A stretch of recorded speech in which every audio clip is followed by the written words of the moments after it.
vamos a hablar un poquito del grupo más siniestro que se levantó después de Al Qaeda, llamado ISIS, el Estado Islámico o el Levante. Y tomé una cita bíblica allá en el libro de Apocalipsis, capítulo 9, verso 14 y verso 15, que dice así, vea: diciendo al sexto ángel que tenía la trompeta, desata a los 4 ángeles que están atados junto al gran río Éufrates. Y fueron desatados los 4 ángeles que estaban preparados para la hora, día, mes y año, a fin de matar a la tercera parte de los hombres. La idea no es hacer interpretación bíblica, sino que me llamó la atención que ISIS nació en medio del río Éufrates y el río Tigris, en la ciudad de Faluya. Y esto es muy interesante porque esa orilla del río Éufrates que aparece de la noche a la mañana este grupo, y ahí la escritura habla, desata a los 4 ángeles que están atados junto al gran río. Entonces, allá en el 2014, varios miembros de ISIS, ellos tomaron el control de esta ciudad de Faluya y parte de la ciudad de Ramadi. Y en enero del 2014, ellos proclamaron el Estado Islámico en Faluya. Y entonces, si usted mira el mapa que va a aparecer ahí en la pantalla, Faluya está junto al gran río Éufrates. Y llama la atención de que este Estado Islámico, ISIS, le declara la guerra a lo que ellos consideran que es infiel, que es idólatra, que es apóstata, como lo indica el contexto de la Biblia. Y la ira de los 4 ángeles es contra los idólatras. Y casualmente el mundo islámico considera idólatras a todo lo que no sea musulmán. Y la atención dice que a fin de matar a la tercera parte de los hombres. ¿Y qué día hablamos de la tercera parte de los hombres? Que es 1.750.000.000 de personas. O sea, 1.750 millones de personas. Porque 1.000 millones es un billón, más 750 millones. Entonces, dése cuenta que las cosas como que van encajando. Yo no estoy diciendo que tiene que ser así, sino para que reflexionemos. Porque este ISIS ha declarado la guerra. Y es un grupo extremadamente violento. Y ellos declaran la yihad islámica. Y es deber de todo musulmán practicarla. Porque es un principio de existencia, es un modus vivendi. Es la forma. Y el Corán, en sus suras y versículos, autoriza la yihad. Por ejemplo, en la sura número 2, en el versículo 187, dice textualmente, traducido del árabe al español, yo tomé las citas del Corán en español, hecho por una editorial argentina. Dice: matadles donde quiera que los halle. La tentación de la idolatría, escuche esto, es peor que la carnicería en la guerra. Ellos consideran la idolatría peor que la carnicería, que las matanzas, que las masacres. Ellos consideran eso. ¿Por qué? Porque ellos, la visión de ellos es matar, robar y destruir, que se alinea perfectamente, encaja con el ministerio de Satanás. Por eso estamos en los últimos tiempos, iglesia amada, y tenemos que aferrarnos. Porque ¿qué pasaría aquí en Colombia si el Estado Islámico hiciera su irrupción y empezara a matar y asesinar cristianos?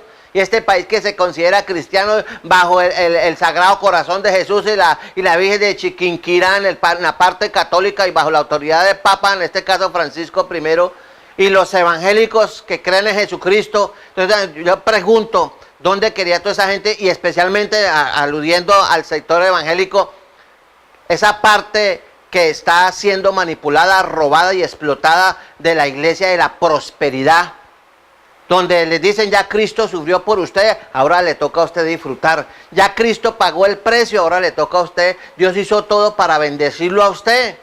Por lo tanto, usted no merece sufrir, usted no necesita sino disfrutar de las mieles del triunfo de Cristo en la cruz. Usted está aquí para ser rey y sacerdote y vivir la dolce vita.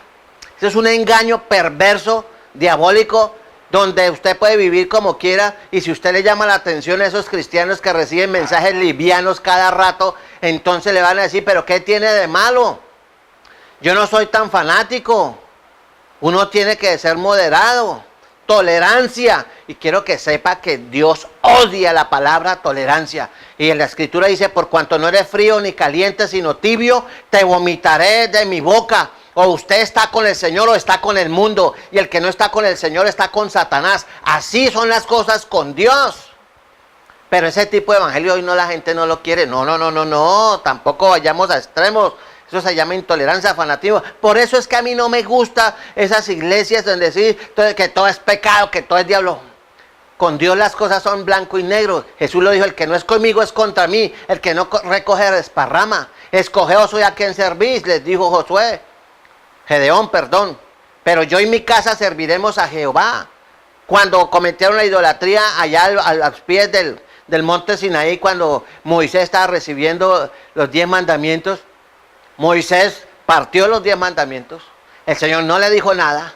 Y dijo, los que estén con Jehová acá. Y únicamente surgieron los levitas, y por eso ellos entraron al ministerio. Dijo, cojan su espada y traspasen a todos estos idólatras. Y hubo una mortandad. ¿Y qué está haciendo los de dice? Matando a todos los idólatras, a todos los infieles. Hay 2 clases de idolatría, la espiritual y la mundana. La espiritual es cuando usted dice que ama a Dios, pero el ídolo suyo es el trago, el sexo, la pornografía, el niño de la casa, la reina de la casa, donde el niño consentido de la casa puede vivir y hacer lo que quiera, y ya es un hombrecito o una mujercita, y tiene amante, llega borracho, hace y deshace, usted lo mantiene, no lo obliga a estudiar, no tiene obligación, ni siquiera atiende la cama porque es el rey suyo, es mi chinito del alma. Eso es idolatría, y usted está destruyendo a su hijo, y eso lo castiga a Dios. Por eso en estos últimos tiempos que estamos a puertas de que Cristo venga, es inminente la venida de Cristo. Despiértate tú que duermes y te alumbrará la luz de Cristo.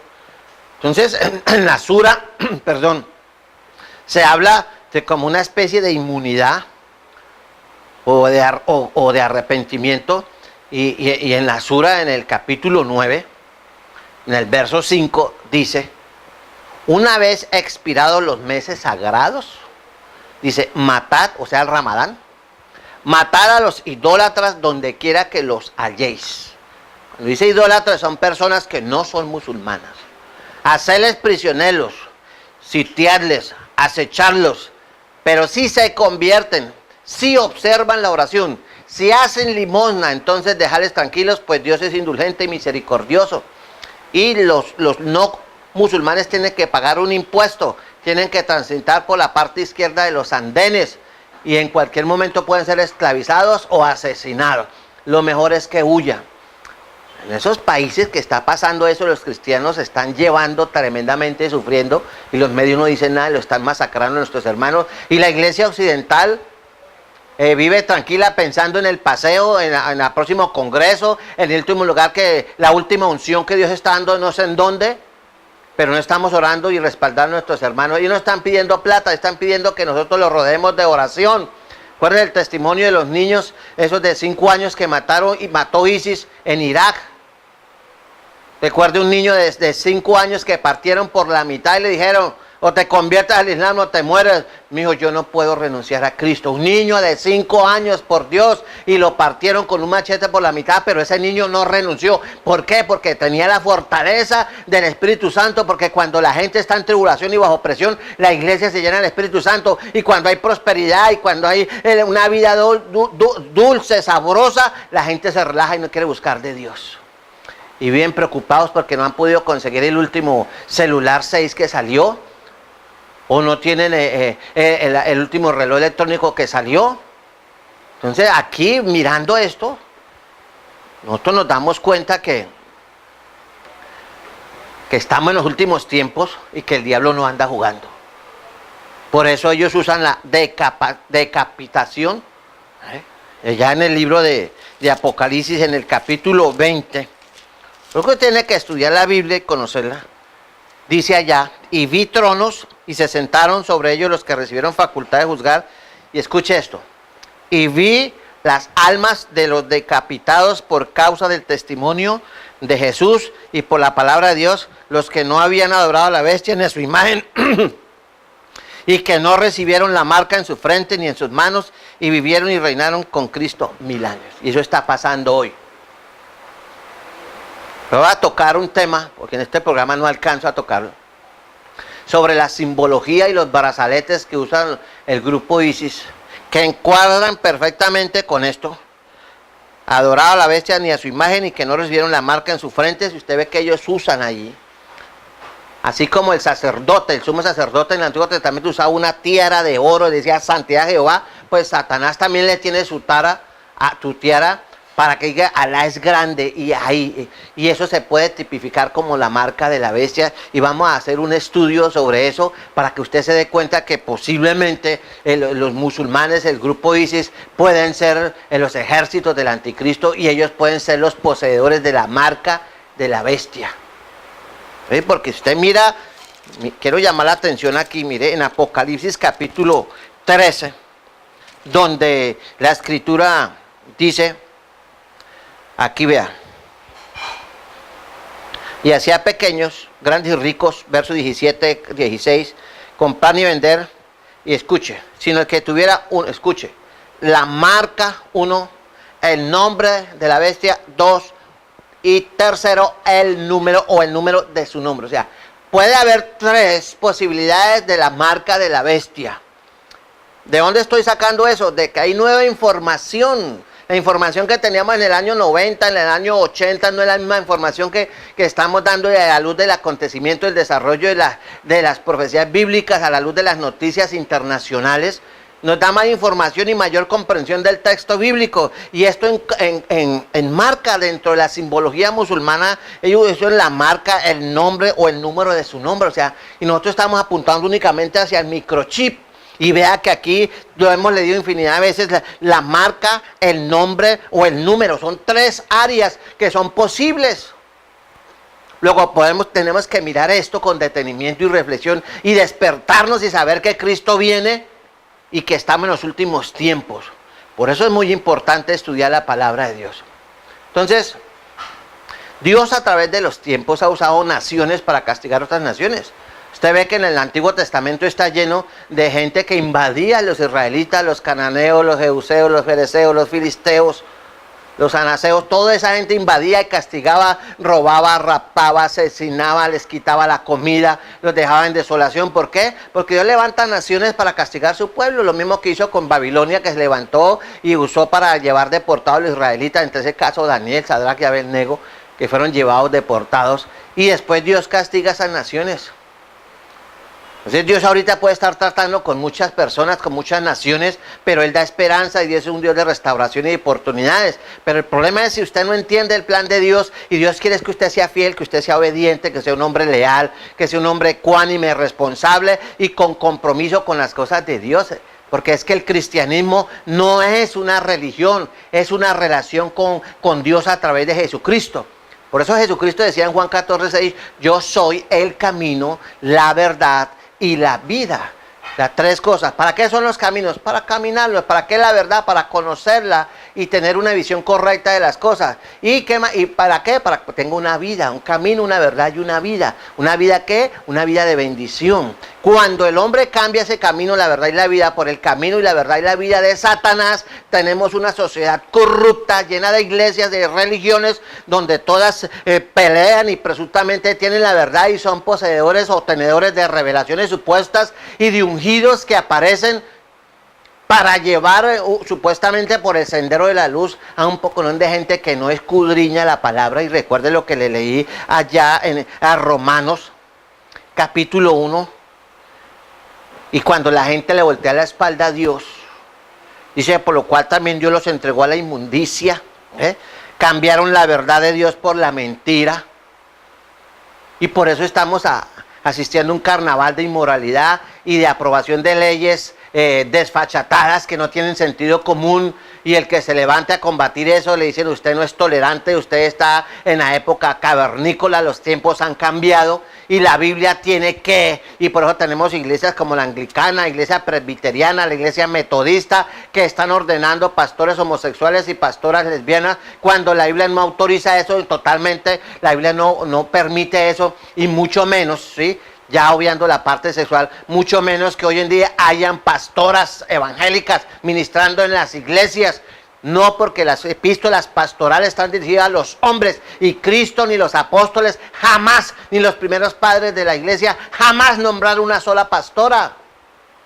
Pero como hoy saben más griego y más hebreo y más latín y más interpretación, saben más que Dios, y ellos acomodan en todo, entonces oyen este tipo de mensajes y se molestan. No, ese pastor es un fanático, ese pastor es un retrógrado, eso causa odio e irritación. Pero la escritura no puede ser quebrantada. Y usted se enfrentará un día, y el Señor, ¿qué va a decir toda esa cantidad de pastoras cuando Dios las confronte? ¿Por qué ejerciste un ministerio que no te ordené bíblicamente hacerlo? ¿Qué van a decir? Yo no sé si serán salvas o no, yo no sé, yo no me atrevo a llegar hasta esos límites, yo soy un simple mortal. Pero sí soy un predicador del Evangelio de Cristo, y la orden de Dios a través del apóstol Pablo para Timoteo es: predica la palabra de verdad, traza bien la palabra de verdad. Entonces, dice: te encarezco delante de Dios, 2 Timoteo 4, y el Señor que juzgará a los vivos y a los muertos. En su amonestación dice que prediques la palabra, que instes a tiempo y fuera de tiempo. Ese es el trabajo de un pastor. Redarguye, reprende, exhorta con toda paciencia y doctrina, y eso no se está haciendo hoy en los púlpitos, sino abrazo, beso y sáquele con paciencia el billetico de la carterina. Dice: porque vendrá tiempo, y a ese tiempo llegaron hace rato, cuando no sufrirán la sana doctrina, sino que teniendo comezón de oír, se amontonarán maestros. Ustedes lo que esos congresos, que viene el profeta, que viene el apóstol, que viene el ungido, que viene el ministerio, y se reúnen en un teatro, alquilan un hotel durante 3-4 días a $100, a $200, o alquilan un transatlántico, los tours cristianos, y van 15 ministros súper especiales, súper ungidos, con una palabra fresca, entre comillas, y mantienen a la gente amancebándola, pero viven en pecado, no viven en llenura del Espíritu Santo, viven en desobediencia, en placeres y en lujurias, y se amontonarán maestros conforme a su propia concupiscencia. ¿Por qué no dice apóstoles? ¿Por qué no dice profeta? Porque Jesús es el maestro, y si algo que le encanta a Satanás es corromper y enseñar doctrina errónea. ¿Eso le enseña a quién? Los maestros. Dice: y apartarán de la verdad el oído y se volverán a las fábulas. Y el Señor, a través de Pablo, le dice a Timoteo y le dice a todos los pastores hombres: pero tú sé sobrio en todo. Y no dice sé sobria, sé sobrio en todo. Dice: soporta las aflicciones. Hoy muchos pastores ni siquiera cogen una escoba, no tienen ni su cama, porque tienen tanta unción que eso ya son labores para la plebe. Dice: haz obra de evangelista, cumple tu ministerio. ¿Cuál ministerio? Redarguye, reprende, exhorta con toda paciencia y doctrina, inste a tiempo y fuera de tiempo. Ese es el ministerio de un pastor. Entonces, amigo, siervo, sierva, con todo el respeto, tenemos que ceñirnos a la palabra. Y por no ceñirnos a la palabra y dejar de predicar, hacer obra de evangelista, porque hay pastores que no salen a la calle a evangelizar ni reparten un tratado, porque ellos únicamente predican en el púlpito allá desde sus castillos. Ellos no reparten ya un tratado ni de riesgo, ni siquiera en un semáforo estiran la mano para darle al Señor que le pide que le limpie los vidrios, ni siquiera le dan un tratadito, porque no, ellos ni cargan eso. Eso es para la gente de a pie, para los cristianos que están empezando. Y Jesús recorría las calles polvorientas y aguantaba sol y sed, y no tenía donde descansar evangelizando. Y hoy en día los grandes señores encombatados, perfumados, anillados, con títulos de apóstoles y de reverendos, que supervisores, que superintendentes, no salen de sus grandes oficinas alfombradas con 2 y 3 secretarias y aire acondicionado. No es que Dios está en contra de eso, sino que usted tiene que cumplir su ministerio. Eso lo dice la palabra de Dios.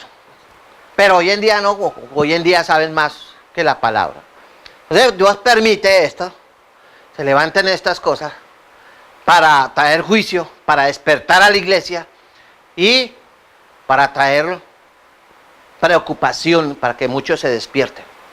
Entonces, allá, por ejemplo, en el libro de Ezequiel, capítulo 8, vamos a buscar Ezequiel, en el capítulo 8, dice así, en el versículo 10, mire lo que dice Ezequiel 8, 10, que dice así: entré pues y miré, y aquí toda forma de reptiles y bestias abominables, y todos los ídolos de la casa de Israel que estaban pintados en la pared por todo alrededor. Dice, y delante de ellos estaban 70 varones de los ancianos de la casa de Israel, y Jaazanías, hijo de Safán, en medio de ellos, cada uno con su incensario. Incienso en la Biblia es símbolo de oración, de adoración, dice, en su mano, y subió una nube espesa de incienso y me dijo, hijo de hombre, le dijo el Señor a Ezequiel, ¿has visto las cosas que los ancianos, o sea, los pastores de la casa de Israel hacen en tinieblas, cada uno en sus cámaras pintadas de imágenes?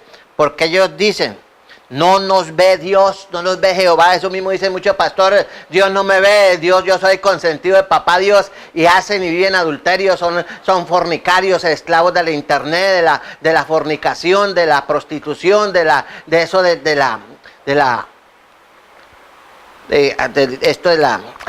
tengo aquí, la pornografía.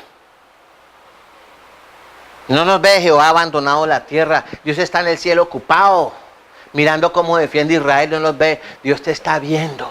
Y un día todo cristiano, del líder para abajo, vamos a enfrentar el juicio de Dios por esta palabra de Dios. Y horrenda cosa es caer en las manos de Dios vivo. Por eso, nosotros tenemos que entender que este grupo ISIS está despertando la iglesia, trayendo terror y todo, porque como dice el Salmo 78, si los hacía morir, entonces se volvían solícitos buscando a Jehová, pero con su boca lisonjeaban a Jehová, pero sus corazones no eran rectos.